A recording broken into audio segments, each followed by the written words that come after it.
Espace TV, le 22h.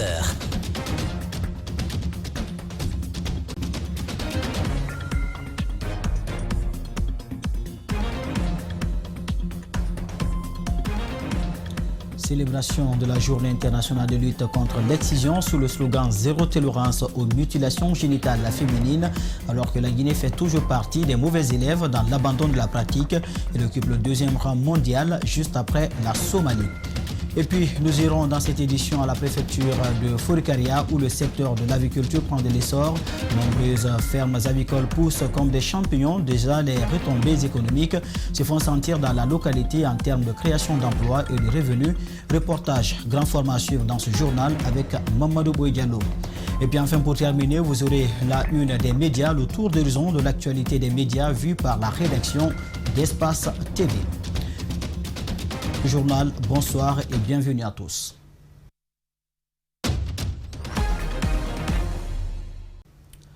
Nous ouvrons ce journal avec cette brève CHAN 2021. La Guinée termine la compétition sur une bonne note. En effet, éliminé par le Mali en demi-finale, le Sili local remporte le match de classement contre le Cameroun. Le pays organisateur termine sur le podium. Les hommes de Kanfori Lapi-Bangoura s'y sont imposés sur le score de 2-0. Morlaï Silla et Mamoudba Bangoura sont les buteurs du Sili local. Le président Alpha Condé élève la chef de mission sortante de l'OMI au rang de commandeur de l'Ordre national du mérite en République de Guinée. L'annonce a été faite lors d'une cérémonie de reconnaissance à Dama Diallo Fatoundjaï organisée par le gouvernement à Conakry. Après 4 ans de gestion des questions migratoires, des témoignages émouvants ont été faits par ceux qui l'ont côtoyé entre 2016 et 2020. C'est un reportage signé Mamoudou Bouler Diallo et Yacouba Traoré. Voilà, nous allons donc revenir sur cet élément dans nos prochaines éditions d'information. La Guinée, je vous laisse l'annoncer dans le sommaire, la Guinée fait toujours partie des mauvais élèves dans l'abandon de l'excision. Elle occupe le 2e rang mondial juste après la Somalie avec plus de 95% de femmes excisées. C'est le 6 février, la journée internationale de l'abandon de l'excision est célébrée sous le slogan Zéro tolérance aux mutilations génitales féminines. Une victime de l'excision raconte son quotidien. C'est avec Mamadou Kalisso Lamine Silla. Alors qu'elle était toute petite. Aujourd'hui, la vingtaine, elle se plaint souvent de saignements, d'hémorragie, de règles douloureuses, sans compter le choc moral. Elle se demande. Pourquoi je n'ai pas le même appareil génital que les autres femmes? Souvent, il y a ce choc moral qui est là. Tu te poses la question. Mais pourquoi mes amies filles ont-elles? Depuis 3 ans, elle se bat pour l'abandon des mutilations génitales féminines. L'excision ne définit pas la bonne éducation d'une fille. Il faut éduquer les enfants, les envoyer à l'école. Ce combat ne peut être gagné sans l'implication de tous. Le commandant de la brigade spéciale de protection des personnes vulnérables invite à lutter autrement contre ces fléaux. On doit faire la promotion de ces filles pour qu'elles sortent et témoignent à visage découvert pour dire que je suis une fille non excisée, mais je suis comme les autres, ou voire même plus qu'elles. Zéro tolérance aux mutilations génitales féminines est le thème choisi cette année pour vaincre cette pratique. Les jeunes filles leaders optent pour l'amélioration des stratégies de communication existantes et l'intensification de la sensibilisation. Compliqué pour nous de discuter avec nos aînés, mais facile pour nous de discuter avec les jeunes avec lesquels on a les mêmes âges. Avec ceci, on peut facilement toucher un grand nombre de personnes et on va éviter de toucher nos sœurs qui vont venir dans la future génération. Élise Fouet est une activiste de la société civile basée au Burkina Faso.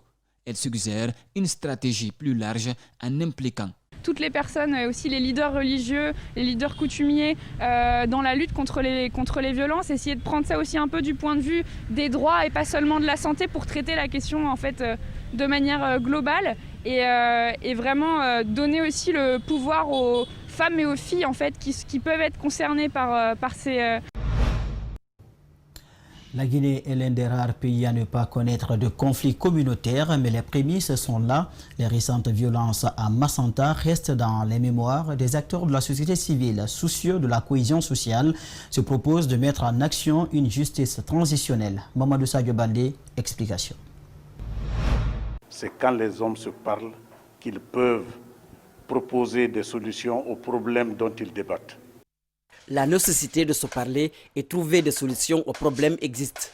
Désormais, ce n'est plus l'État seulement qui se rend coupable des exactions sur les citoyens. Le cas de Zéro Corée, Macenta tout récemment, vous avez vu aussi un peu à Cancan avec l'abattage de ces bovins.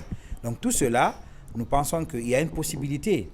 Avant, ça c'est pendant la période de l'accalmie qu'il faut mettre en place ces comités et que ces clubs puissent vivre sous forme disons, de justice transitionnelle pour permettre ici à tout le monde d'échanger et de dialoguer. Entre communautés, les violences deviennent récurrentes.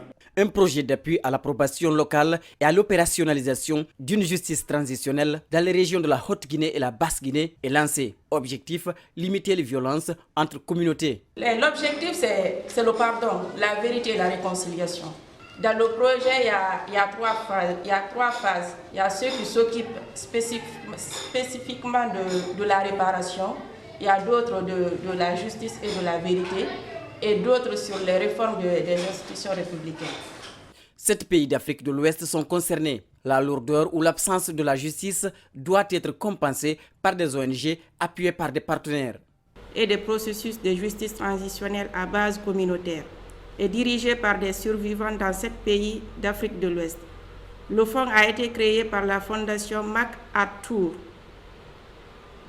Entreprendre des actions soutenues pour favoriser la réconciliation, promouvoir la cohésion sociale et faire progresser des réformes institutionnelles. Les observateurs s'accordent à dire que la Guinée est un pays à haut risque au vu de violences exercées sur des citoyens. Encore des bisbilles au sein du secteur éducatif. Le syndicat national de l'éducation SNE dénonce la rétention des salaires de près de 1900 enseignants sans raison valable. Le département de tutelle dément cette information. Cependant, il reconnaît que ce sont 1578 enseignants qui sont concernés par cette situation. Mais pour quel motif? Mohamed Ansa Diawara, porte-parole du MENA, donne des explications au micro de Mamoudou Bouler Diallo et Yacouba Traoré. Ce contrôle n'a eu lieu d'abord qu'à Conakry. Et suite à ce contrôle, 1578 enseignants n'ont pas été physiquement vus. Et automatiquement, au lieu que le rapport soit déposé au ministère de l'Éducation nationale et de l'alphabétisation pour un rapprochement, non, ce rapport a été directement déposé au budget et du budget à la présidence. Alors c'est pourquoi les salaires ont été suspendus. Or, parmi les 1578 candidats, il y a 1015 enseignants fictifs qui étaient déjà détectés dans l'autre contrôle concocté par le gouvernement et le syndicat l'autre fois. Ces mêmes 1015 enseignants se sont retrouvés dans ce lot. D'après les données que nous avons à l'éducation, il y a 29 cas de décès, 15 cas de doublons, 194 cas, en tout cas dans d'autres départements, c'est-à-dire qu'ils sont chez nous, leur nom au MENA, mais ils sont ailleurs.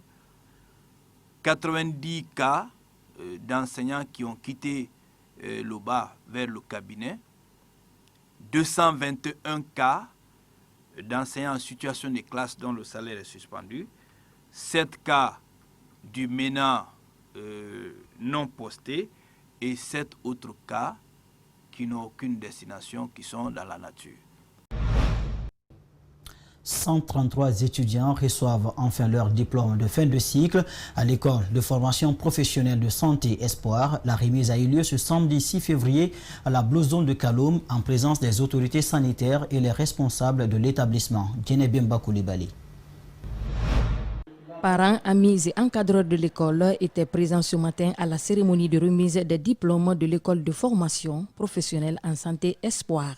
Ils sont 133 admis sur 133 candidats, soit un taux de réussite de 100% dans les filières d'infirmiers d'État et de sages-femmes d'État. Les récipiendaires reçoivent avec joie leur sésame. Au nom de tous les étudiants, nous promettons d'être des agents exemplaires, aguerris et compétitifs sur le marché de l'emploi.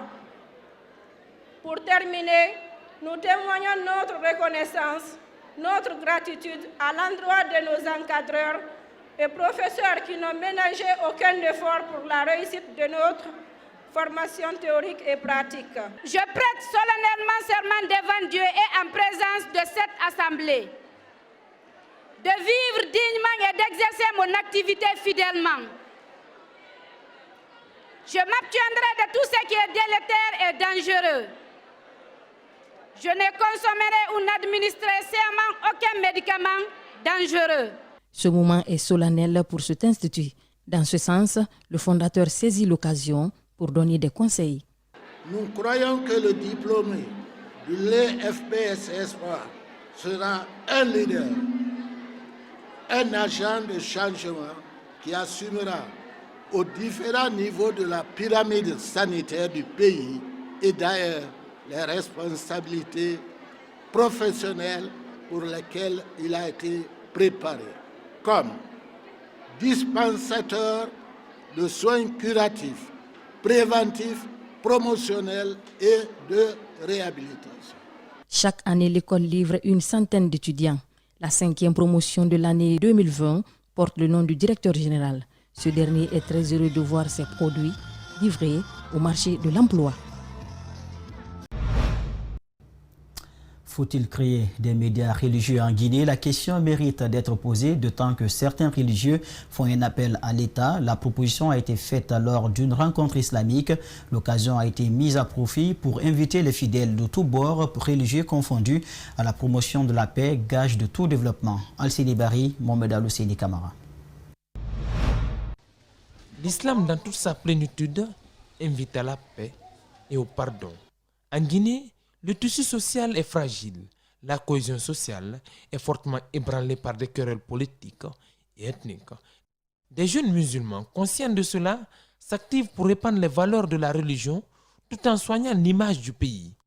Nous saisissons cette opportunité et appeler les gens pour penser à la paix et aussi penser à l'islam, de prôner la paix.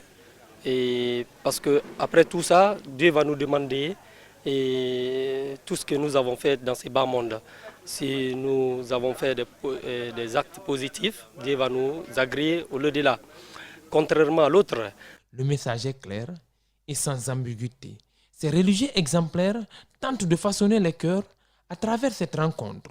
L'occasion est aussi mise à profit pour prier pour ceux qui sont hospitalisés et sensibiliser les citoyens chaque mois. Nous voulons la paix, nous voulons l'amour, nous voulons l'union. Si nous adoptons le Coran, nous prenons le Coran en charge, nous lisons le Coran, nous prenons l'interprétation du Coran entre nous, nous verrons la paix, nous verrons tout le bonheur que nous cherchons. Ici, les jeunes compétissent, les imams prêchent, les fidèles expriment leurs préoccupations. Ils militent pour la création des médias religieux en Guinée, une initiative pour leur interdite dans notre pays. Les médias ont une grande place dans le développement du pays. Quand vous voyez Côte d'Ivoire, il y a Radio Al-Bayan là-bas, il y a la télé Al-Bayan, il y a le Fourkan, au Mali, il y a beaucoup de télé, il y a Serifoula TV. Pourquoi pas chez nous ici? Les gens ne sont pas riches plus que nous. Qu'est-ce qui nous manque? C'est l'amour de Dieu ou quoi?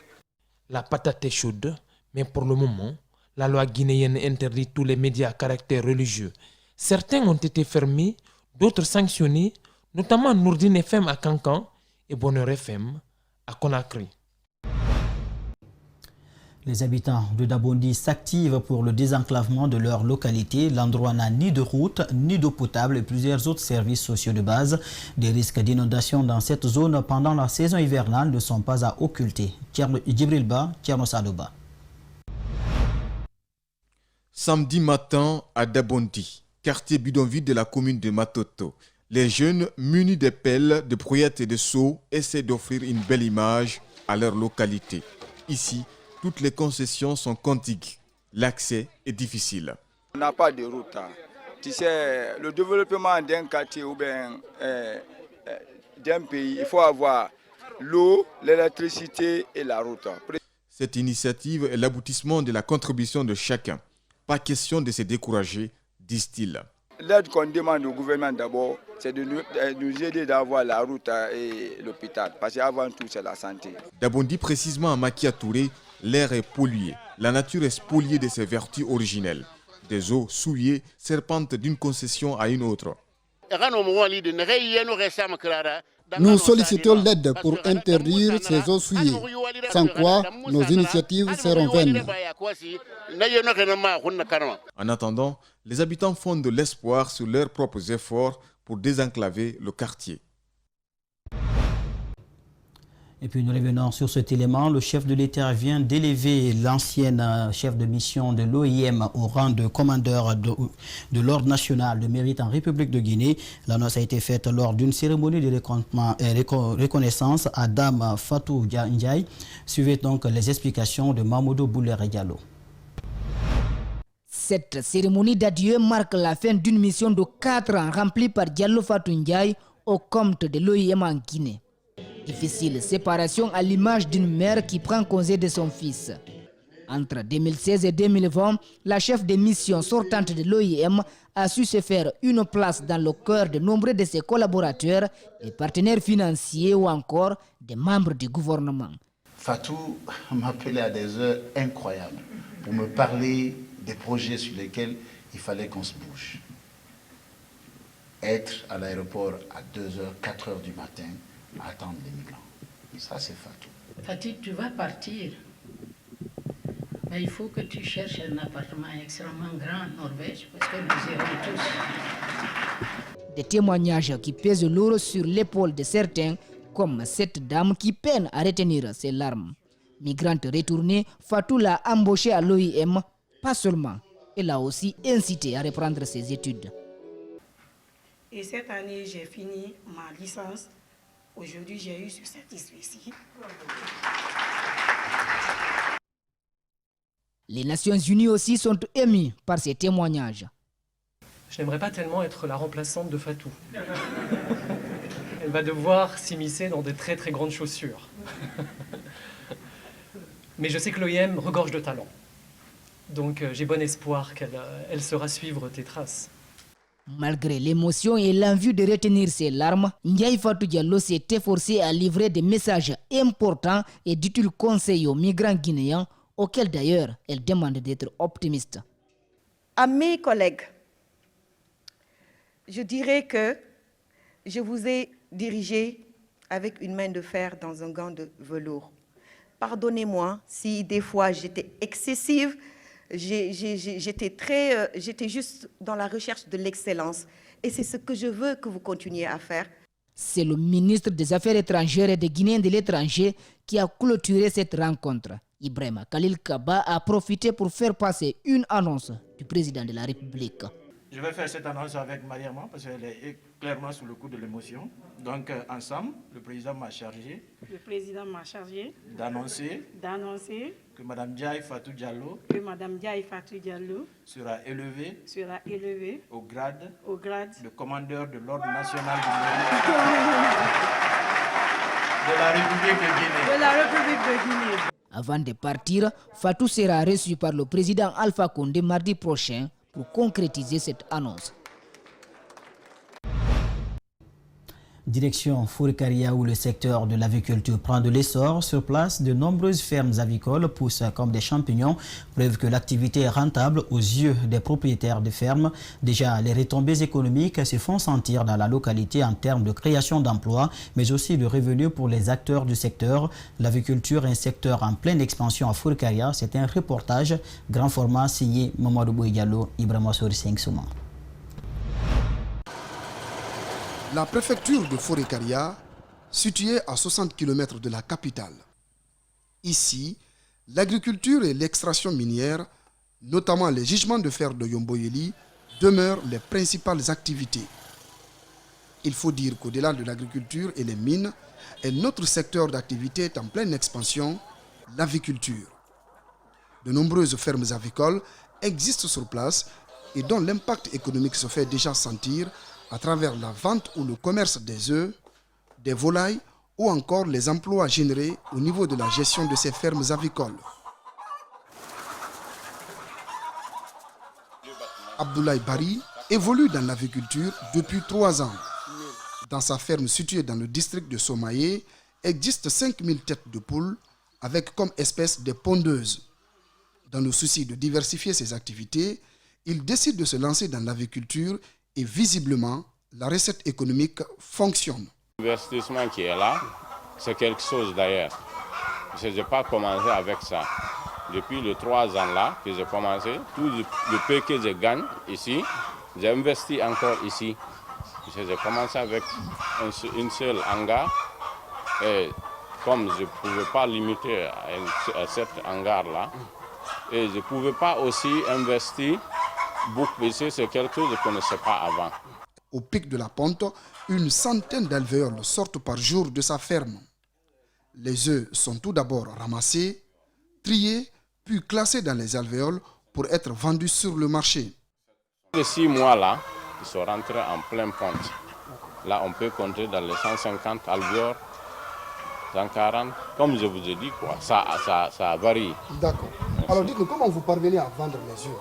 Quel est le processus de vente? Est-ce que vous avez des clients, c'est des gens qui viennent acheter avec vous? Comment vous parvenez à vendre et gagner quelque chose? Merci. On a des clients. Il y a d'autres. Surtout nous, plus on ne vend pas les choses ici, quoi. Les œufs ici. Souvent, on envoie en ville. On livre les clients, quoi. D'ici, Conakry, voilà, un peu. L'écoulement sur le marché des alvéoles génère des revenus considérables pour Aboubakar Bari. De quoi rentabiliser son business à court et long terme. Cette femme est l'une de ses fidèles clientes.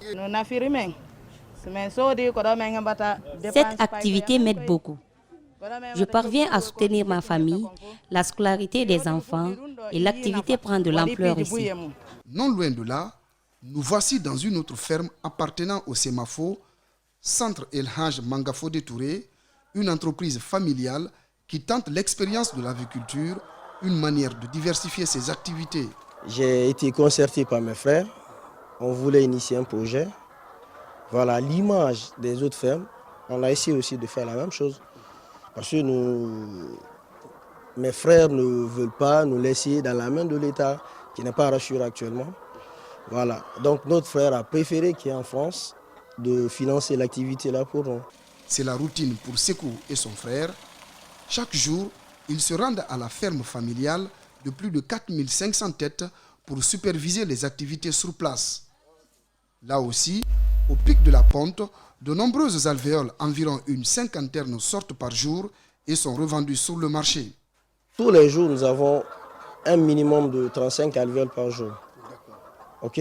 Donc, imaginez un peu, l'alvéole coûte chez nous à 28 000 francs.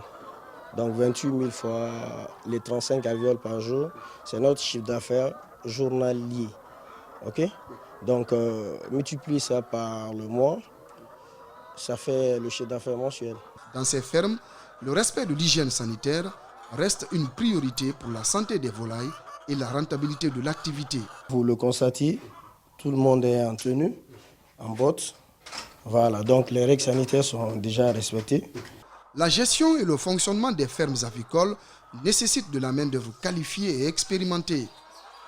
Une opportunité de création d'emplois pour de nombreuses personnes dans la préfecture de Forêt-Karia.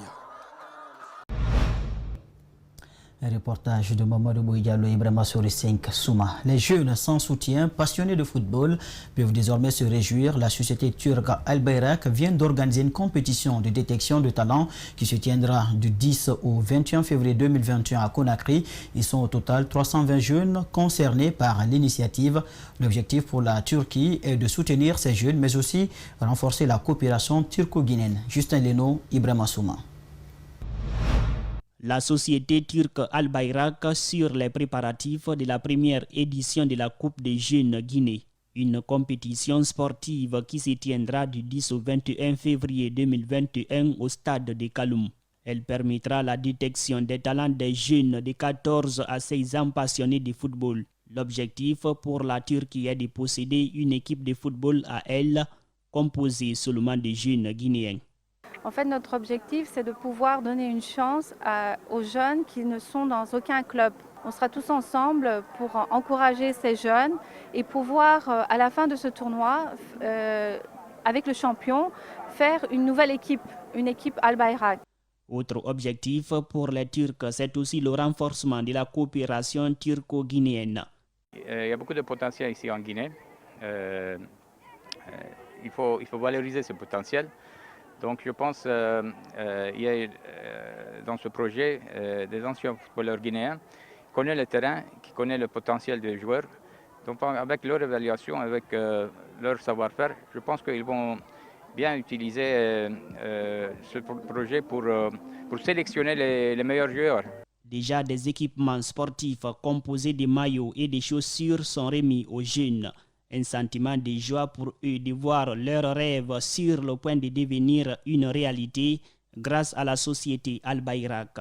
La société Al Mubarak, qui est au moins l'auteur de cette organisation, c'est une société qui veut encore agrandir au moins le football guinéen en place, qui veut au moins épanouissement du football guinéen en place.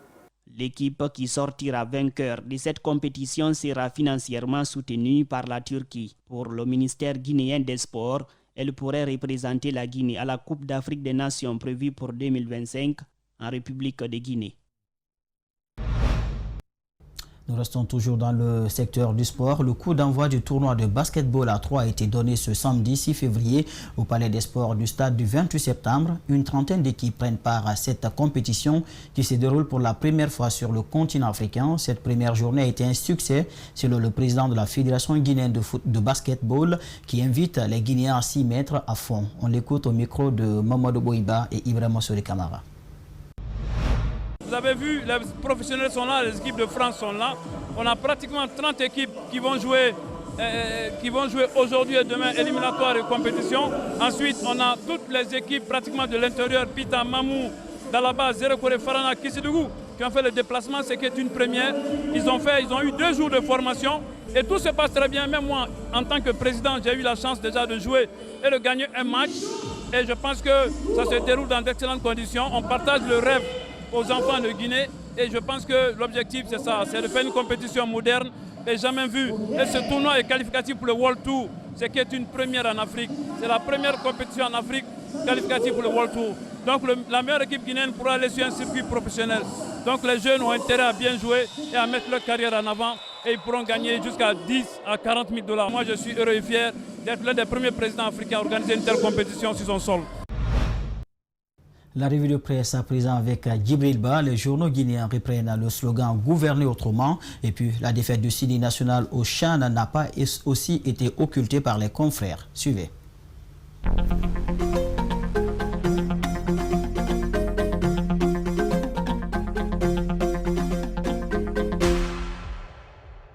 Bonsoir. Alpha Condé promet de gouverner autrement. C'est de la poudre aux yeux, titre à sa une. Vision Guinée, le discours du président Alpha Condé est un aveu d'échec. C'est un mea culpa. Il cherche à expliquer l'échec cuisant des 10 années de gouvernance. Sinon, on ne peut pas parler de concept de gouverner autrement et reconduire les mêmes personnes dans des fonctions ministérielles, explique Dr Edouard Zotomou Kogomou, cité par Vision Guinée. À propos de ce discours, il n'y a ni pertinence ni urgence, décrypte Mosaïque à sa une cette semaine pour le président de l'organe provisoire du modèle. Ce ne sont que des gros mots alignés, aucun sens en tant que tel. Gouverner autrement, c'est un discours futuriste, s'exclame Karamomadi dans les colonnes de lelinx.net. Ensuite, il dit ceci avant de s'interroger dans le même article. J'ai envie de savoir qu'est-ce qui a été fait pour ces jeunes parce que c'est tout un mandat qui a été dédié à cette jeunesse. Quelles sont les actions phares qui ont été menées afin que le pays ait aujourd'hui une jeunesse épanouie? AGPguinée.com, l'agence guinéenne de presse, essaye de temporiser par rapport à ce slogan « Gouverner autrement ». Rien ne sera plus comme avant, écrit le site d'information.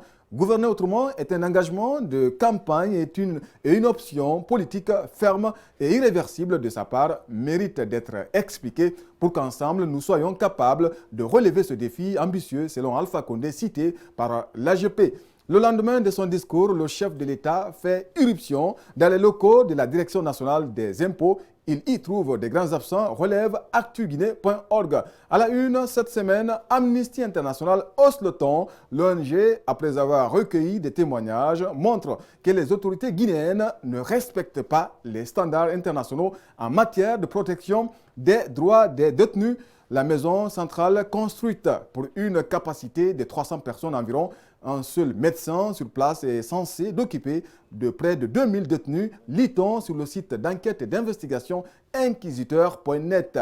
Amnesty International alerte, s'exclame convergencegn.com. Les autorités guinéennes doivent faire la lumière sur les conditions de la mort en détention d'au moins 4 personnes et mettre fin à la vague d'arrestations ciblant, depuis la publication des résultats de l'élection présidentielle d'octobre passé, au moins 400 militants de l'opposition et des membres de la société civile dans tout le pays, a écrit convergencegn.com.